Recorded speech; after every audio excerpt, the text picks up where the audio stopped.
Hello, I'm Jeremy Rivera, your unscripted podcast host. I'm here with Conrad Ho.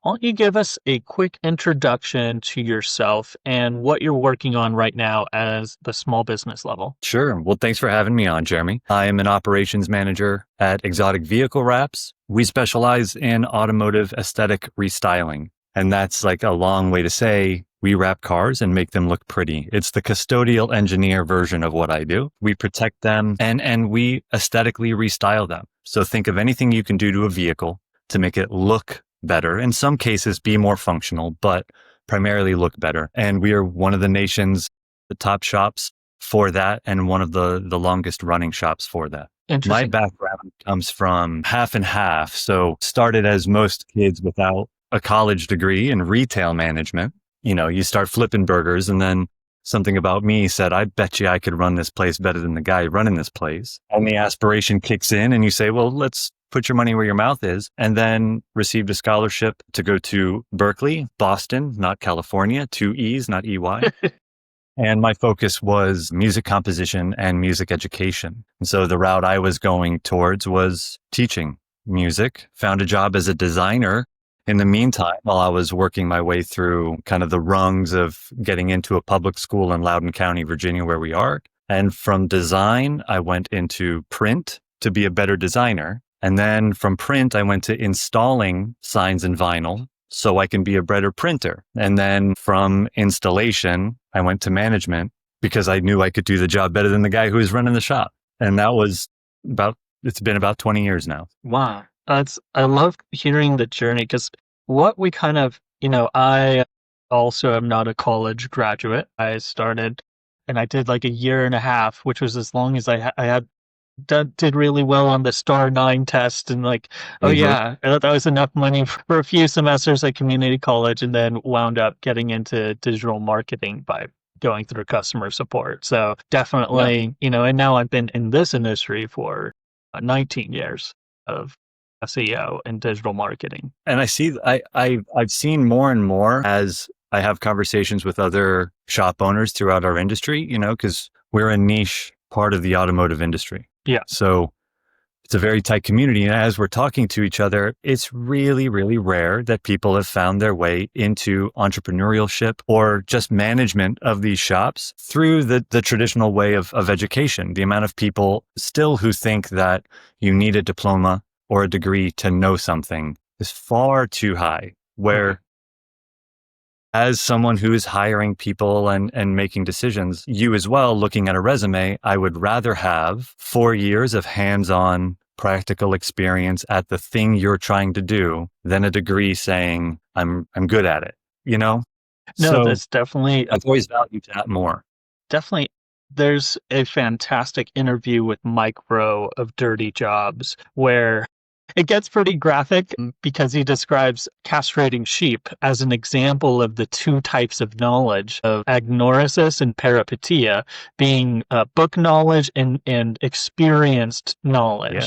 And basically they would put a rubber band on a lamb in the books and say that was the safest, most humane way to do it. But in the field, that rubber band, the lamb could not function. Whereas otherwise, shink, shink, pretty graphic stuff, but then the lamb was bouncing away happy in the story, or relatively happy considering what had just happened. So I think, conceptually as a society, we are facing a place and time where the structures that we've been told to invest in as far as education being the only pathway, there hasn't been as much drive. There was not a entrepreneurship counselor at my high school. There was not an entrepreneurship interface or that I knew of as a general student, even at community college, which is supposed to be, more at the citizen level. And none of my, 4-year degree friends really looked at entrepreneurship. It was always aiming to get a position at a company. That was the dream.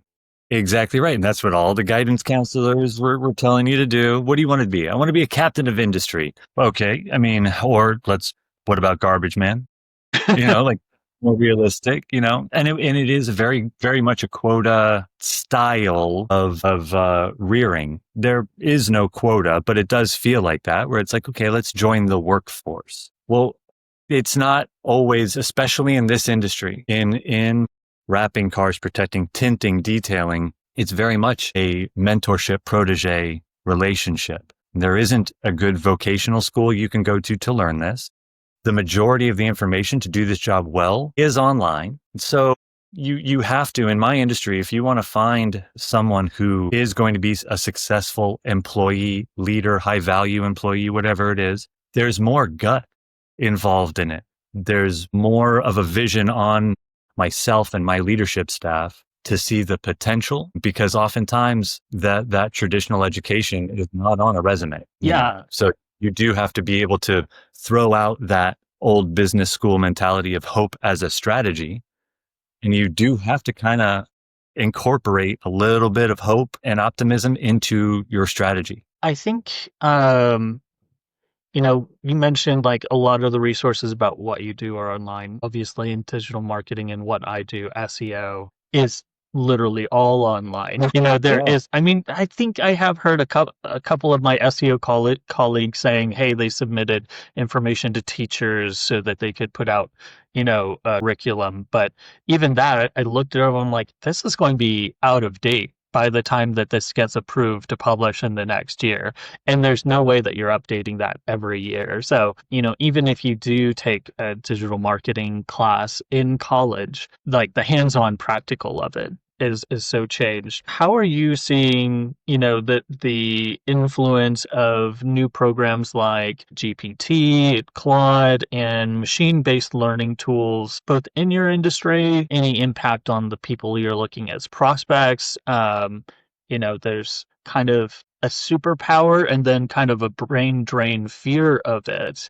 Is that true in the field, or is that hysteria? Is there real downsides or upsides that you're seeing in small business? Both more upsides in my field. And I think a lot of people who are in a quote unquote trade, right? And I'll say that as in some sort of a production where 90% of the byproduct is a service, right? So it's not software as a service, et cetera, where a lot of the pitfalls in those regions are that GPT or Claude, Perplex, Lovable, Naton, any of these AI tools will supplement and take the place of actual work, right? It allows the worker to skip too many rungs in the ladder. And when they have to go back and troubleshoot, there's a gap in their knowledge base. We wrap cars with vinyl. That's sticky. So what we've been using AI for has been mostly beneficial for us. So I'll talk about the pros of it in my industry and some of the ways that we're using it here at Exotic Vehicle Wraps. What it's allowed us to do, specifically Lovable, where we've been able to build apps that are our own, that we use in-house to structure our consultation process, build workflows. You can kind of see some of it on the whiteboard behind me, and have it check our math and use the LLMs to say, does this spec outside of just the four walls? Because any small business owner will tell you it's very difficult to see anything outside of your business, whether it's brick and mortar, home-based. Anything outside of that is foreign policy. So in Loudoun County, we're the richest county in America. And so a lot of the pricing models, a lot of our consultation models, our labor percentages, our material costs, we're in a bubble with that because at the moment we step outside of Loudoun County, we see our pricing drop significantly. We're $2,000 to $3,000 over the next county over. But when we try to draw business from those counties, those tools, specifically Claude, is incredibly helpful to have us kind of scrape the competitor's site and see where do we stack up, because we are a national brand. So where do we stack up with Richmond, which is 2 hours away, or Virginia Beach, which is 4 hours away? Because we do draw clients from those areas. Another way that we're using it, that's a big plus, is in our pricing models. It helps us confirm that when we're pricing these things out, because we are pricing emotions out. There is a product and a service, but Jeremy, if you want me to wrap your car for you, you are emotionally invested into this process. Mm-hmm. And when I tell you that your Tesla Model 3, I hope that's not your real car. I don't want to dox you, but just because everyone can see that car, that Tesla Model 3 is going to cost you $4,800.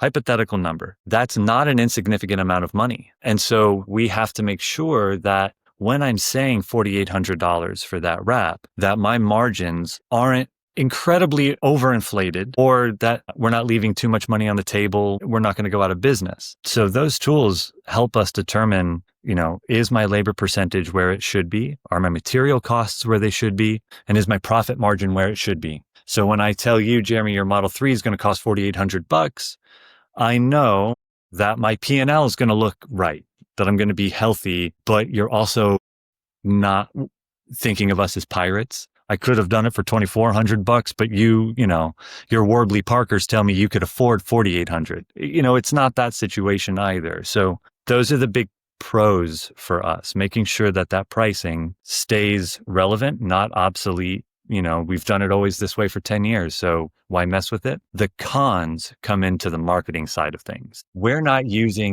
As an industry, we're not using or adopting anything that protects the copy that we're writing for our marketing or on our website for SEO against AI plagiarism. If I can just prompt and I can generate an entire website and the H1 tags are correct in my paragraph, and I'm using the subject line at 8 different places within the first scroll. And what that does is that introduces a uniformity into the marketing to where no one is really standing out. It appears that every option is the same. And the SEO is confirming that is the right way to do it, because those methods do drive traffic.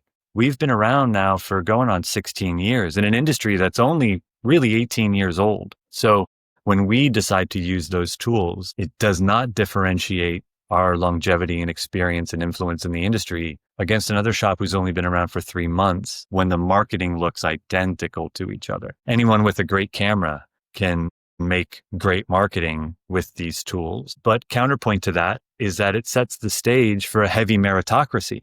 It's very easy in that environment for someone to differentiate and disrupt. Yeah. And let the cream come to the top. Because if you really have the goods and everyone else is out there, and you and I can look at copy and we can tell what's AI generated, because no one uses dashes. Nobody does, except for GPT and AI models. But then if we can see that and put 1 or 2 things up that disrupt that model, then the organic traffic we gain from that is the juice then becomes worth the squeeze, I guess, if I could say that. Yeah, I was talking to my friend Michael McDougall about a concept of information gain in digital marketing content.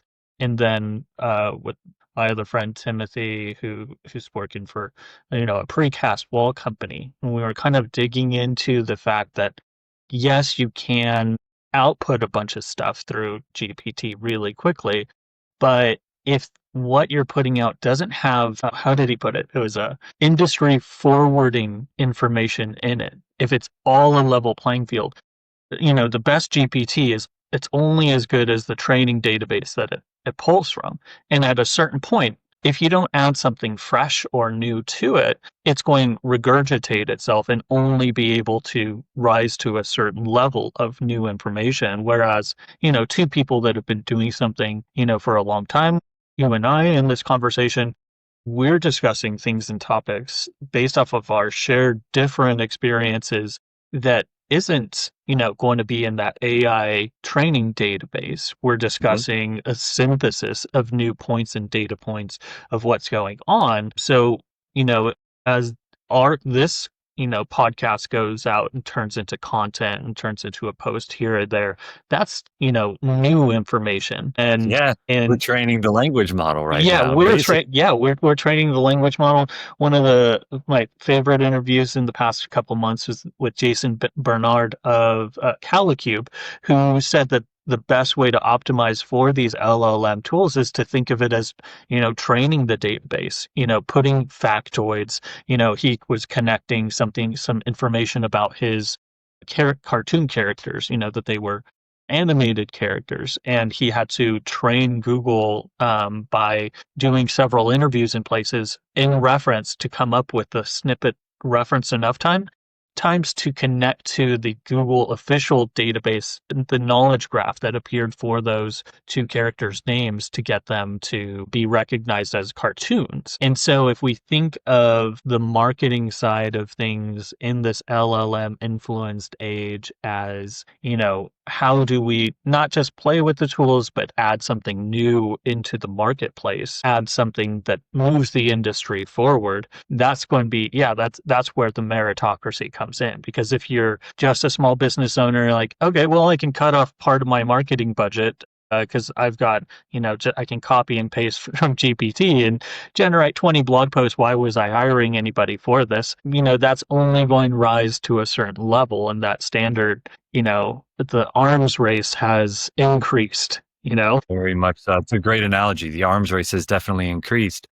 And we use blog posts, as well. And now, as you know, it's really it's a tool for it's more organic content on the page. But as people who are using digital marketing to get clients through the door, right? The digital door in your case, the physical door in my case, we're also consumers. And a lot of times what I find in talking to other shop owners, they'll call and I mentor a few of them, or we just share ideas. They've stopped considering themselves as a consumer of their product or as an employee in their building. And when you look at the copy in your blog post, or you look at the copy on your Instagram, right? Where it's just, form meets function. And then it's some emoji and whatever. You and I as consumers can see that, and it does not rise out of the uncanny valley. We see it and we know what's happening. Okay, great. The benefit there is because we know that's what's happening. When I actually make an Instagram post that I've taken from my camera on my phone, it's not retouched in Lightroom. I know the algorithm's pushing that a little bit more, and I have an opportunity to actually communicate with not the industry, but a potential client in my voice. There, I believe, I have no data on this, but it is my belief, lawyers out there, that the average consumer does see that and gets a little bit of a subconscious nod that this is someone writing this. It smallerises your company, my company in some ways. And a company like mine needs that. We're exotic vehicle wraps.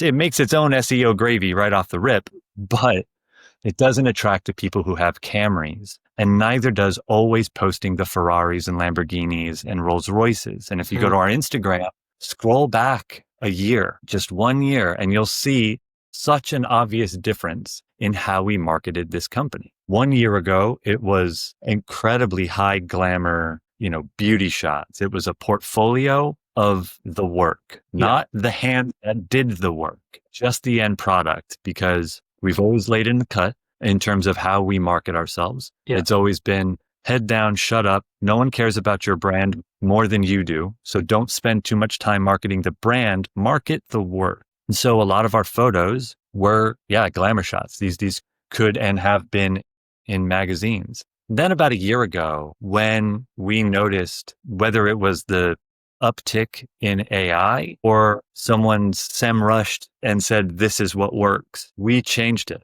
And we decided, let's show the hands that do the work and smallerize the image. And we started making more posts about highlighting the installation process. Yeah.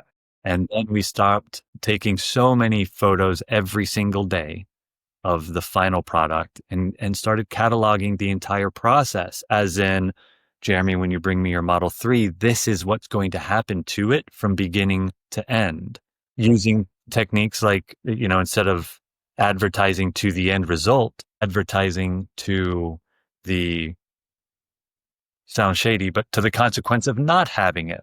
PPF is a great example, paint protection film. Advertise the fear of what could happen if you're on Route 95 going around the Beltway somewhere in DC and you don't have paint protection film and some idiot in front of you hits the rumble strip. Okay, so that's an avenue there.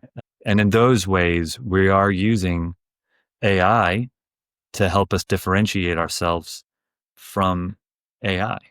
I love that. I had a conversation with Matt Brooks of Esoteric of like showing the heart of your business. And if you're doing a pool installation, there's almost more value of not showing the installed pool, but like the installation, because a lot of small business owners, when it comes to their site, are a little bit so blind because they do this so often. And it's funny because there's this level of frustration with many consults that I've had of like, I handle so many calls, and like every single call means there's a question you haven't answered on your website. You Exactly. know, every time somebody asks, "Hey, walk me through how this works," means you're not explaining how this works before they got to you as much as you could. And, so every time it's an opportunity for you to go back and turn, instead of leveraging AI for the top of funnel stuff, instead connecting with your heart, connecting with that messaging, I'm on the ground, I'm doing this,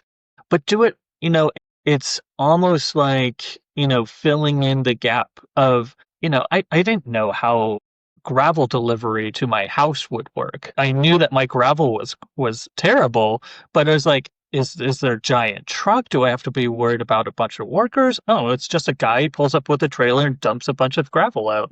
He levels it as he goes, and if it's messier than that, he can get a skip loader and level it out. I'm like, your website said nothing about this. I had to use a third party tool. So if you, take that extra step to dig into those, business friction question, because that's also something. Watched your installation videos for their specific model. You've already turned your marketing into three-fourths of the sales close process. Yeah, exactly. In doing that, we've done two things. One of them is the obvious that you just mentioned, right? It is that we've taken the guesswork out of consumer education, which is a big thing in my industry because we do so many things that the general public is only aware of on the periphery. When you really get into what ceramic coating does and the different types of tint, those things we still need some consumer education on. The other thing it does is it elevates morale in the shop. Our Instagram is 30 to 1,000 strong at the moment. So, I mean, it's somewhere around there. So highlighting my team in doing that and them being able to see the response, there's a big benefit to what that does in the morale in the shop. And we all know morale does have a direct correlation with productivity. So in that way, it also helps us. And as you mentioned before, when people are calling and they have a friction point, seeing that as not a problem, but as an opportunity, to solve the client's problem, to be the guy, because that's a lot of what sales is you've contacted the right person. I am the person who can solve this problem. And I think a lot of us get so absorbed in the fact that they think problems are bugs and not a feature. Like you're going to have problems. That problem then, therefore, it becomes a feature if you know you're going to have these problems. So if you think of these problems as unclear on pricing, not enough data on the process in your gravel situation online, okay, great. So that's a problem. And I know it's going to happen. So thank you very much, client, for saving me time and money on my payroll because I didn't have to dedicate any time to figuring this out. You've just bug tested my website. Big ups to you. I'm going to go and add that in there right now. And in that way, in all aspects of my job anyway, and I feel any entrepreneur, small business owner needs to always be inviting collaboration. And that collaboration does not have to come from the inside. It doesn't have to come from an established pipeline. Your clients will collaborate with you in those small ways. They will call up and we didn't advertise a lot of our services. We're exotic vehicle wraps. So we advertised at first wrapping cars in vinyl, wrapping them in PPF. And oh, by the way, we can do all this other crap too. We didn't invest in that side. And we had a client come in who kept saying, can you do this? And can you do that? Powder coating? Can you ceramic coat it? Can you tint it? Can you detail it? Yeah. Great. So now my average ticket cost went through the roof. We had a bunch of line items on this ticket and he left. And I said, that guy sold himself everything. Yeah. He didn't know that we did any. But the margins are so much better in all of that because it's 90% labor, which I'm already assuming on the P&L. I've already assumed the cost of labor. Whether that guy's sweeping a broom or putting ceramic on a car, I'm paying him a salary. My cost of material is nothing. And we're not advertising that. So he collaborated with me. He just didn't know it. But He increased my bottom line. So you should always be looking for collaboration from other people, from you. You've taught me something already here. Just before we started recording, you gave me a resource. You just collaborated on my business with me. And when I collaborate with my employees, that's empowering. I'm empowering them to come up with a solution, own a chunk of this business, not, class A non-dragging ownership, but like own this process. This is your dojo. And by empowering them and inviting their collaboration, I now am getting their buy-in, which translates to morale, which translates to productivity. So at all points to that, I just thought it was so important what you said, that we do need to pay attention to when the client has a complaint. Mm-hmm. We are paid to provide a client experience, regardless of what you're doing. At the end of the day, digital marketing, McDonald's, wrapping high-end cars. We're not vinyl installers. This isn't a vinyl wrap shop. This is a client experience shop. And if we're focusing on that first and using that as our beacon for success, how does this improve the client's experience? And we're using that as the first thing in our SMART goal list, right? On our Eisenhower matrix, what is going to improve the client's experience first? Everything else gets such clarity. That's all we care about. So great point. Sorry to ramble on it, No, I but love it. it's worth mentioning every day. No, it's a killer. To kind of round out, I'm curious because, I lived through what I call the golden age of SEO, which was, when all you needed to worry about in digital marketing really was showing up in Google, from 2010 to 2020. If you invested in them and, you figured out the algorithms, you figured out your blogging schedule, getting backlinks, and you showed up, that's pretty much all you really had to worry about because Bing was gone. It was a second fiddle. It would only mattered in certain niche older industries with very old clientele or very high dollar. Most digital marketing shops wouldn't even really do anything specific for Bing, just kind of hope that what they did for Google would kind of have that secondary impact. But in the last 5 years, as GPT comes forward, as kind of no-click scenarios where you have TikTok, Instagram kind of cutting off, websites and then becoming more of their own separate channels in certain ways. A lot of the digital marketers I work with have discovered a need to become much more cross-channel, cross-team, larger organizations. And so I was curious for a small business, what's your take on choosing, your marketing channels when it comes to both physical advertising, radio, TV, those traditional mix coming back because we see Google, recognizing brand as an entity, entity analysis is something behind the scenes that all of these LLMs, they're trying to understand if these are legitimate businesses.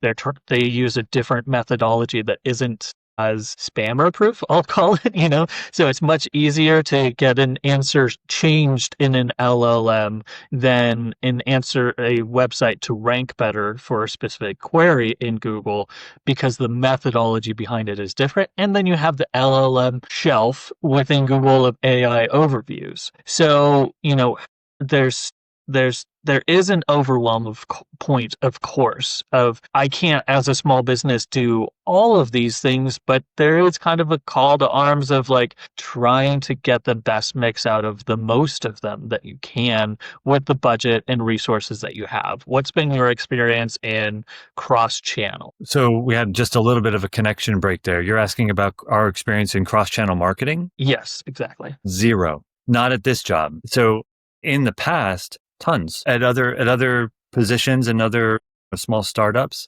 but here, none. The nice thing about what we do and getting into the industry when we did was the only competition for what we had was paint. And all we had to advertise against was, yeah, you can paint your car for $13,000 or I can wrap it for $2,000.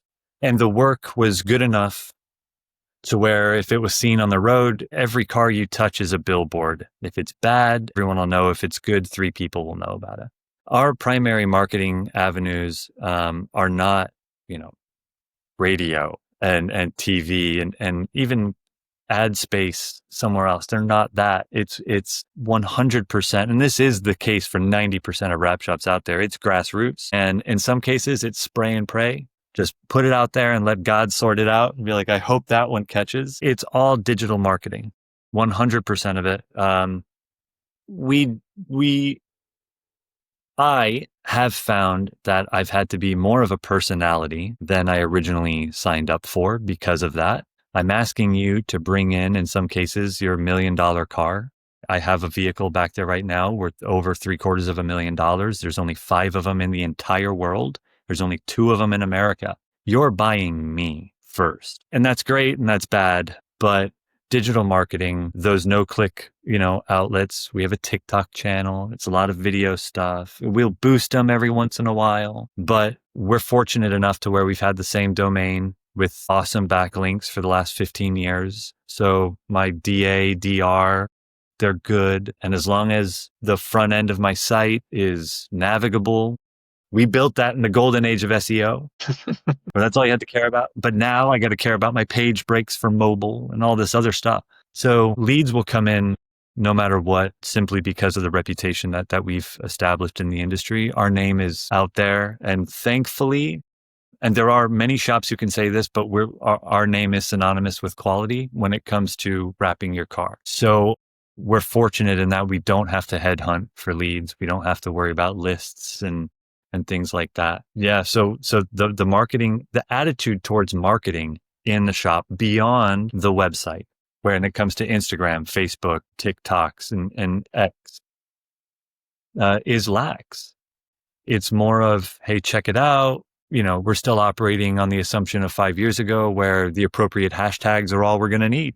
Just hashtag Loudoun County, hashtag Virginia cars, and let it fly. Yeah. So, and I don't know of many who are doing cross-channel. I don't know. And I'm talking to some of the largest wrap shops, not just in America, but in the world, 14, 15, $20 million facilities. Never spent a single dime on something for the radio. Print is kind of the closest thing that we and others are getting to call a spade, a more obsolete format of marketing, in my opinion. I can't remember the last time I turned on my radio. I cut the cord over a decade ago and I'm all streaming. I'm not personally paying for local Spotify marketing spots. And print media is the thing that is still relevant at a local level. You'll still walk into a gas station and see and pick up the Loudoun Times Mirror, not the Washington Post in some cases. So we have